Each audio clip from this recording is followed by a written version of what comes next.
हमारे सभी पाठकों को प्यार भरा नमस्कार। सुबह सुबह किचन में चाय बना रही थी, तभी मेरे पति ने आवाज़ दी, रमा देखो तुम्हारे माँ का फ़ोन आ रहा है। मैंने आश्चर्य से कहा, माँ का फ़ोन इतनी सुबह सुबह? ज़रूर कोई बात होगी। मन में एक डर सा हो गया क्योंकि पापा कई दिनों से बीमार चल रहे थे। मैंने जैसे ही फ़ोन उठाया, माँ ने कहा, बेटी, इतना कहकर फपक फपक कर रोने लगी। रमा तुम्हारे पापा हमें छोड़कर चले गए। उन्होंने सोचा भी नहीं कि उनके बिना मैं कैसे रहूँगी। आप कैसी बातें कर रही हैं माँ? बेटी, रात में तुम्हारे पापा ने कहा पेट में बहुत दर्द हो रहा है। फिर मैंने एक दर्द की गोली दी। सुबह हुआ तो पता चला भगवान को प्यारे हो गए हैं। बेटी तुम जल्दी आ जाओ, अपने पापा का आखिरी दर्शन कर लो। यह खबर सुनकर मैं वहीं किचन में बैठ गई। चाय उबलकर चूल्हे पर गिरता रहा। मुझे कुछ भी होश ना रहा। मेरे मुंह से तो आवाज़ भी नहीं निकल रही थी। मेरे पति बाहर से कई बार आवाज़ दे चुके थे, रमा क्या हो गया? इतनी देर से अभी चाय नहीं बनी क्या? मैं तो अपने पापा की मरने की खबर सुन पत्थर की मूरत हो गई थी। मेरे पति जैसे ही आए तो देखा कि चूल्हे पर चाय उबलकर गिर रहा है और मैं फ़ोन लिए कोने में बैठी हूँ। उन्होंने जब पूछा तो मैंने बताया कि पापा अब नहीं रहे, जल्दी से मायके चलना है। मेरे पति को भी विश्वास नहीं हुआ कि पापा अब नहीं रहे, लेकिन जो सत्य है उनको झुठलाया नहीं जा सकता था। कुछ ही देर में पति के साथ बाइक पर बैठकर मायके के लिए चल दी। बाइक पर बैठते ही मैं सोचने लगी कि आज पापा नहीं रहते तो मैं कहाँ होती, कहाँ जाती, मेरा क्या होता। दरअसल बात यह है, वे मेरे पापा नहीं थे, लेकिन पापा से भी बड़े थे। जब मैं 5 साल की थी तो मैं, मेरे पापा और मम्मी रात में डिनर कर घर वापस लौट रहे थे। पीछे से एक ट्रक ने जोर से धक्का मारा। मैं उछलकर रोड के नीचे गिर गई, लेकिन पापा और मम्मी की डेथ उसी समय हो गया था। उसके बाद नाना नानी मुझे लेकर अपने पास आ गए। वहाँ पर मेरी मौसी भी थी। मौसी ने मुझे माँ जैसा प्यार दिया, या यूँ कहूँ तो एक माँ की तरह मेरा ख्याल रखती थी। कुछ महीनों बाद मौसी की शादी तय हो गई। लड़के वाले मौसी को देखने आने वाले थे।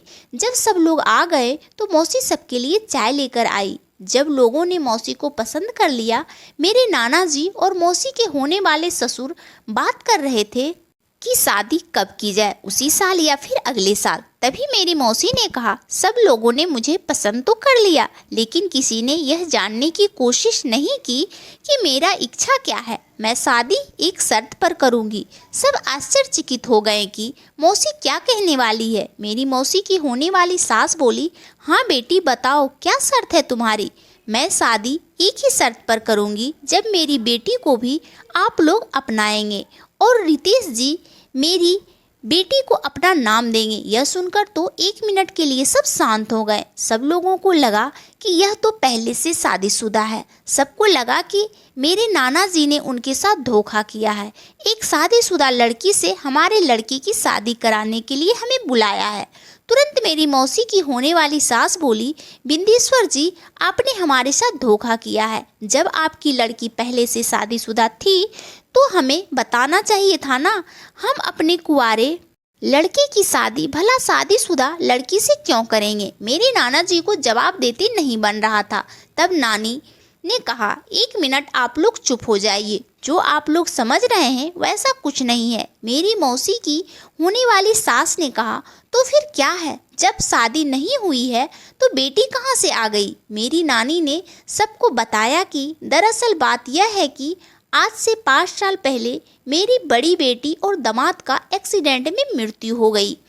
उसके बाद से उसकी इकलौती बेटी रमा को हम लोगों ने ही पाला है। दीपिका का लगाव उस बच्ची से कुछ ज़्यादा ही है, इसलिए ऐसा कह रही है, लेकिन ऐसा कुछ नहीं होगा। उसके नाना नानी अभी जिंदा हैं उसको रखने के लिए।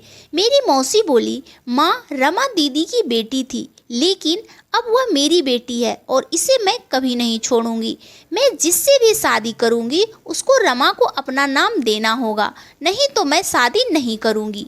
मेरी मौसी के होने वाले पति को मेरी मौसी पसंद आ गई थी। जब उन्हें पता चला कि मैं उनकी बेटी नहीं हूँ तो उन्होंने अपनी माँ से जाकर कुछ बात की और उसके बाद उन लोगों ने मुझे स्वीकार करने के लिए तैयार हो गए। मौसी की शादी के बाद मैं भी मौसी के साथ ही मौसी के ससुराल आ गई। शुरू में तो सबको मेरे साथ एडजस्ट होने में समय लग रहा था, लेकिन कुछ सालों में पता ही नहीं चला कि कब मैं उस घर की बेटी हो गई। मेरे मौसी के सास ससुर कब मेरे दादा दादी और मेरी मौसी के पति कब मेरे पापा बन गए, मुझे भी पता नहीं चला। मेरी मौसी के पति यानी मेरे मौसा जी के साथ मेरा नाता ऐसे जुड़ा कि कोई अनजान आदमी यह ना कह सकता कि हम दोनों बाप बेटी नहीं हैं। बाद में मेरी मौसी को भी 2 बेटे हुए, लेकिन वह जब बड़े हुए तो पता नहीं क्यों उनका मेरे से लगाव नहीं हो रहा था, जबकि मैं हमेशा उनको अपने छोटे भाई की तरह मानती रही।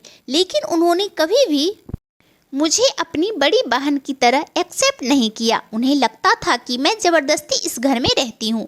लेकिन मौसी और मौसा जी यानी कि मेरे पापा और मम्मी ने कभी भी मुझे गैर नहीं समझा।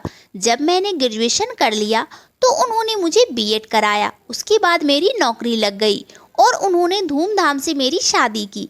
पति ने बाइक रोकी। मैं कब अपने मायके पहुंच चुकी थी। माँ रो बिलख रही थी। मैंने माँ को समझाया, माँ इस दुनिया में जो आया है उसे तो एक ना एक दिन जाना है। कोई समय से चला जाता है, कोई बिना समय का। वैसे तो पापा की अभी उम्र थी, लेकिन क्या करे, मेरे दोनों भाइयों की भी शादी हो चुकी थी।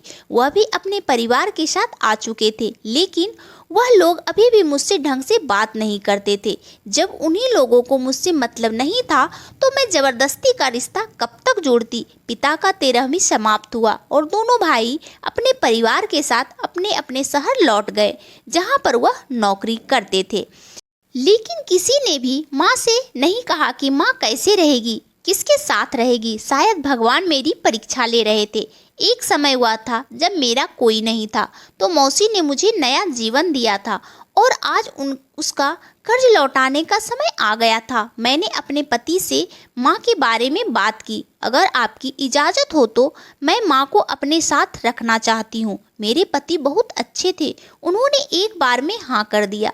माँ वैसे तो आने से मना कर रही थी, लेकिन मैं नहीं मानी और मैं अपने साथ ही माँ को अपने घर लेकर आ गई। भाइयों का कभी कभार माँ के पास फोन आ जाता था, लेकिन कभी भी कोई अपने साथ रखने की बात नहीं करता था।